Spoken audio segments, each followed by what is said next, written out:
국민 속으로라는 키워드를 보고 오셨습니다. 장동혁 국민의힘 대표가 변화를 강조하면서 국민 속으로 들어가겠다 이렇게 선언을 한 건데요. 장동혁 대표의 목소리 듣고 이야기 이어가 보겠습니다. 계엄 해제 표결에 참여했고 계엄 해제에 빚이 없는 저를 당원들께서 선택해 주셨습니다. 계엄과 탄핵이 가져온 그 결과에 대해서는 책임을 져야 된다고 생각합니다. 이제부터 국민의힘의 변화를 지켜봐 주십시오. 우리가 이제 변해야 할 시점입니다. 우리가 지키고 싶은 것들을 지키기 위해서 우리는 이겨야 합니다. 이기기 위해서 변해야 합니다.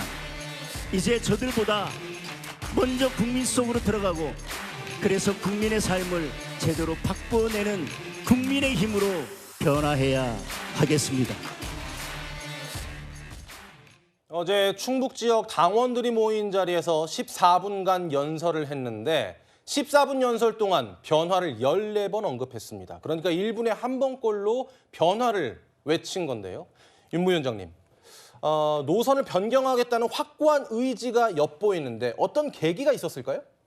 당내 여러 가지 그 노선 변경 내지 사과 요구에 대한 의견이 분출했죠. 의원들도 많이 얘기가 있었고, 그리고 나서 이제 그 지지율 이 문제도 있는 것이고, 또 하나는 여당과 대통령의 일방적인 국정 운영과 국회 운영에 대해서 견제할 수 있는 길은 여론을 얻는 길뿐이 없는 거죠. 예. 여론을 통해서 힘을 얻어서 대통령의 일방적인 국정 운영과 민주당의 국회 운영을 견제를 해야 되는데, 그러기 위해서는 이제 국민 속으로 들어가야 된다라는 생각을 했던 것 같고요.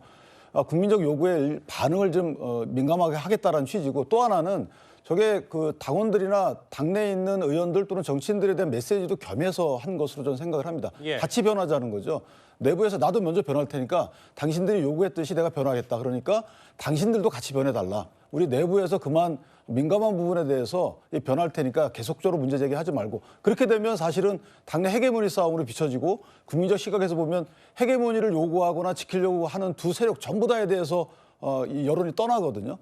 그렇기 때문에 이제 같이 변하자라는 취지의 아마 개혁적 요구를 수용하겠다, 같이 개혁하자, 이런 취지로 저는 이해를 했습니다. 예.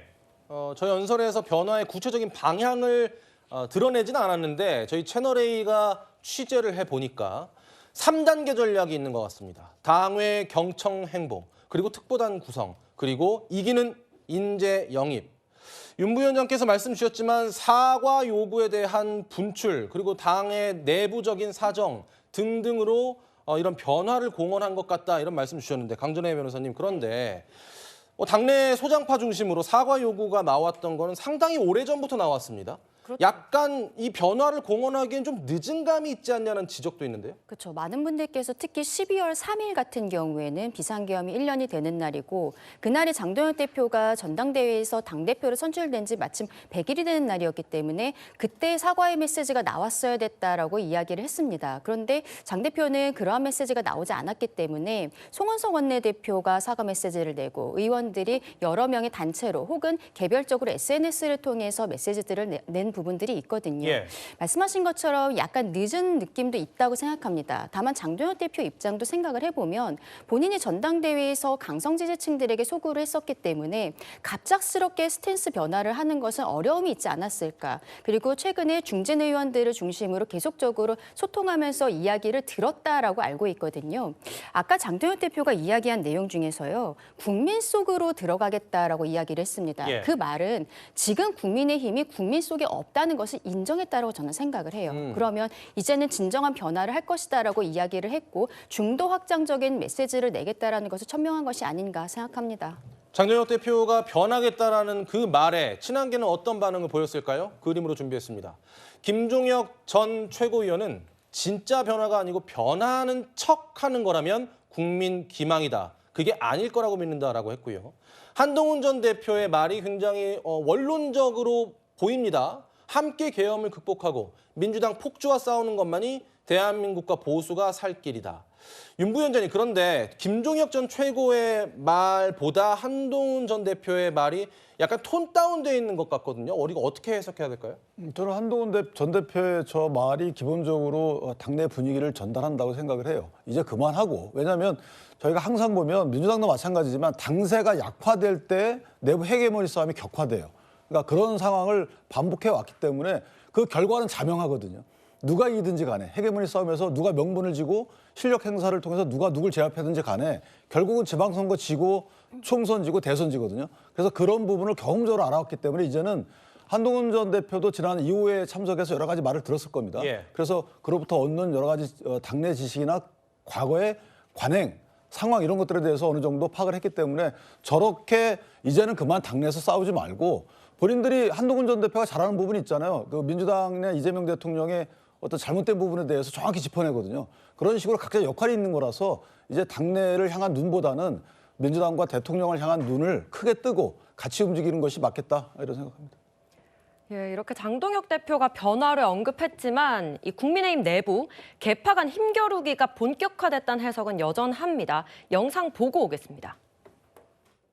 장동혁의 변신과 중도 확장을 우리 당원과 지지자들이 박수치고 응원해줘야 되잖아요. 현재 조건이 연내에 색채 묵은 문제들, 뭐 김종혁 씨 건이나 한동훈의 이 당원 게시판 건이나 이런 문제들을 털어버리는 게 그 변신의 중도 확장의 선제 조건이라고 계속 강조해서 말씀을 드리는 겁니다. 한동훈과 한동훈계를 다 짜내버리고 그다음에 그 한동훈계를 다 날려버린 다음에 예. 우리가 당명을 바꾸고 어허. 그다음에 중도층에게 예. 아 저희는 사실은 중도였습니다 예. 라고 얘기를 하면서 지지도를 올리겠다는 그런 나름의 계산을 갖고 있는 게 아닌가. 듣는 고름 상당히 좀 불쾌하긴 한데 예, 국민의힘의 이 큰 두 개파 한번 분류를 해서 저희가 그래픽으로 보여드리겠습니다. 지금 이철우 경북지사랑 장해찬 부원장의 목소리 그리고 김종혁 전 최고와 박정화 의원 목소리인데요. 서로 저격하는 개파 간 서로 저격하는 목소리가 계속 나오고 있습니다. 최 교수님, 일단 장동혁의 목소리를 보면 이철우 지사는 계엄 사과에 좀 선을 긋는 발언을 했고 또 장 부원장 같은 경우는 한동훈계 축출을 강조했거든요. 장 대표가 변화하자라고 목소리를 냈는데 좀 같은 흐름인 건가요?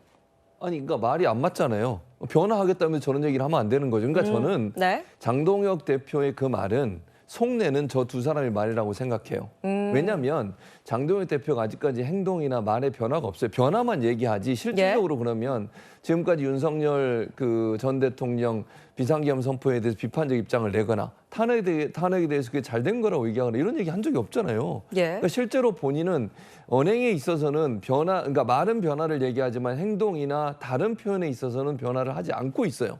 그러니까 그 변화가 영향이 없는 거예요. 저는 그 변화가 국민들에게 체감적으로 오려면 장동혁 대표가 윤석열 전 대통령과 선을 그어야 된다고 생각해요. 예. 윤 어게인 세력들과 함께 하는 절대로 장동혁 대표는 변화를 얘기하는 것이 진실성이 없을 거라고 봅니다. 그러니까 지금 저 두 사람 이철우 지사나 장해찬 전 최고가 하는 얘기가 네. 속내라고 저는 보거든요. 한동훈 계라고 하는 게 개파라고 얘기할 수 있겠죠. 그쪽을 정리하고 이제 극우 세력들과 함께 가는 것만이 방법이다라고 얘기하는 것이 어찌 보면 장동혁 대표의 속내가 아닌가 하는 생각이 들어요. 예. 변화는 본인의 행동을 통해서 드러날 때 신뢰를 갖는다고 생각합니다. 예, 강전혜 변호사님. 네. 진실성이 없다고 이야기를 했고요. 또 한동훈계 반응을 보면 계속 각을 세우는 모습이거든요. 한동훈계 다 날리고 좀 중도였다고 이야기할 거냐 이렇게 지적을 한 건데 한동훈 전 대표가 저희 채널에 나와서 찍어내려면 나를 찍어내라 이런 말도 했거든요. 좀 그쵸. 전면전으로 나서는 건지 아니면 변화를 얘기하면서 봉합이 되는 건지 궁금한데요. 지금 당무감사위원회에서 김종혁 전 최고에 대해서는 좀 중징계 안을 권고를 했습니다만 한동훈 전 대표에 대해서는 아직까지 당무감사위에서도 결론을 내지 못한 상황이기 때문에 네. 그 부분이 좀 핵심이 되지 않을까라고 생각을 합니다. 다만 장동혁 대표가 중도 확장적으로 가는 것과 한동훈 대표의 그 단계 사건을 정리하는 것은 저는 좀 별개라고 봐야 되지 않나 않을까라고도 생각을 하는데요. 예. 마침 시기적으로 이것이 맞물려 있는 부분들은 분명히 있는 것입니다. 저 개인적으로는 이게 한동훈 전 대표에게 윤리위에 올릴 만한 사안인지는 잘 모르겠어요. 왜냐하면은 이제 뭐 중간 결과 발표라는 거 있어서 가족들이라는 것을 실질적으로는 거의 특정을 한 상황인데, 근데 가족들이 모두 이미 탈당을 한 상황입니다. 그러면 당내에서 더 이상 징계를 할 수가 없거든요. 그리고 한동훈 전 대표가 직접적으로 관여했는지에 대한 증거들이 없는 상황에서 어떤 연좌제 형태로 한동훈 대표를 윤리위로 올릴 수는 없는 것이 아닌가 싶습니다. 네. 한동훈 대표에 대한 부분들을 당무감사위에서 정리를 하면서 뭐 봉합하는 모습들, 그로 인해서 중도 확장적인 모습들을 보여주는 것도 장도연 대표 입장에서는 하나의 방법이 되지 않을까라고 생각합니다. 근데 네. 한동훈 대표를 안는 것이 중도 확장이라고 이코로 그러니까 이 등식이 성립되는 건 아니에요. 아하, 다른 문제인가요? 아, 그렇죠. 그거는 한동훈 대표 입장 변화가 선행돼야 되는 거죠. 지금 한동훈 대표가 저는 당원 게시판의 문제에서도 입장을 밝혀야 된다고 봐요. 예. 사과든 아니든 본인 당대표 시절에 저거를 정리하지 않고 지금까지 갖고 왔잖아요. 거기에 대한 입장을 밝혀야 되는 것이고, 그다음에 최진빈 교수님 말씀처럼 뭔가 장동혁 대표 등 지도부가 유의미한 행동을 할 거예요. 저렇게 공언을 했기 때문에. 그럼 다음 네. 주 이 시간에 아마 최 교수님께서 그렇게 유의미한 행보가 있었구나라고 아하. 평가할 정도의 중도 기대해봐야겠네요. 확장형 유의미한 행동은 분명히 뒤따라옵니다. 근데 예. 그것이 예고돼 있는 건가요? 그렇죠. 그것이 한동훈 대표에게 제스처, 어떤 김준경 최고에 대한 이런 여러 가지 조치를 철회한다 이런 게 없으면 중도 확장이 아니다. 이런 식의 등식은 성립하지 않는다고 봐요. 예, 이 변화에 대한 해석도 좀 분분한 상황이죠. 이명박 전 대통령도 메시지를 냈습니다. 생일을 기념해서 국민의힘 의원들과 저녁 자리를 했는데 여기서 선출된 대표 중심으로 하나가 돼야 한다. 싸우다가도 집에 강도가 들어오면 강도를 막는 게 먼저다. 이렇게 이야기를 했습니다. 성춘 부대변인님. 예. 그런데 이 발언들을 두고도 한동훈계 그리고 장동혁계 해석이 다르더라고요. 서로 듣고 싶은 대로 듣고 있는 것 같고요. 일단 민주당 입장에서는 저 표현, 그럼 저희 당이 강도인가요? 그러니까 그런 표현을 너무 과한 표현을 쓰셨다는 말씀드리고 싶고, 네. 그리고 지금 친한계랑 친윤계가 싸우고 있나요? 저는 일방적인 폭행으로 보이거든요. 그러니까 누구의 폭행입니까? 장동혁 대표가 지금 친한계를 일방적으로 폭행하고 있는 건 아닙니까? 저는 그렇게 제3자 입장에서는 그렇게 보이기 때문에 싸우고 있는 과정이 아니다라는 생각이 들고요.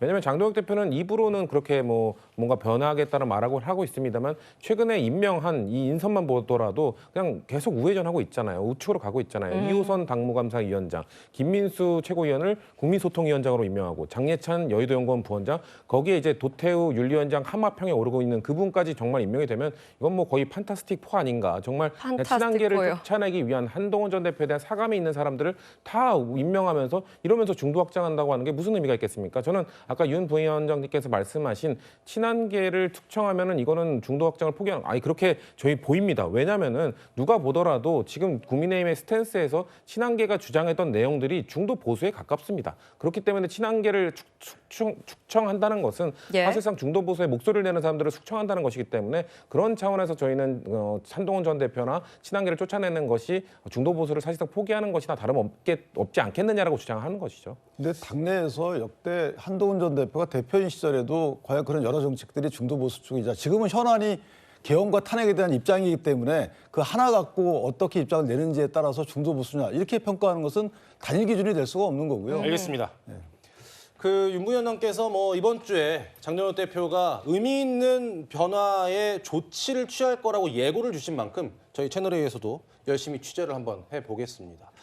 그리고 윤 부위원장께서 말씀하셨던 게 장동혁 대표가 변화를 공언한 계기로 여러 사과에 대한 요구 분출 그리고 당내 의견 등을 말씀하셨는데, 일각에서는 장동혁 대표가 왜 어제 갑자기 이런 발언을 꺼냈을까에 대해서 이 장면을 꼽기도 했습니다. 보고 오시죠.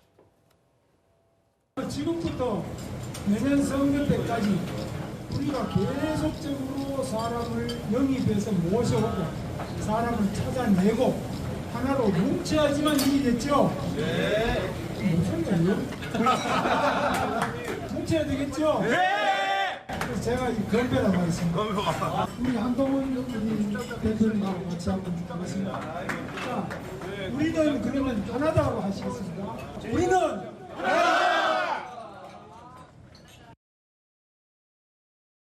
최 교수님께 먼저 짧게 여쭤볼게요. 어떻게 보십니까?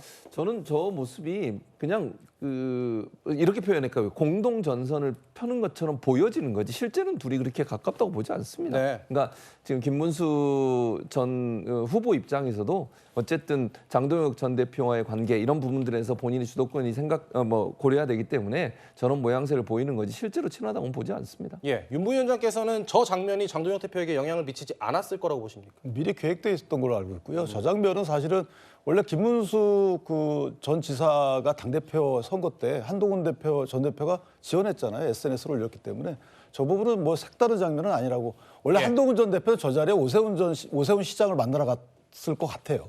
근데 그 이루어지지 않았기 때문에 아마 저런 장면이 연출되지 않았나 싶습니다.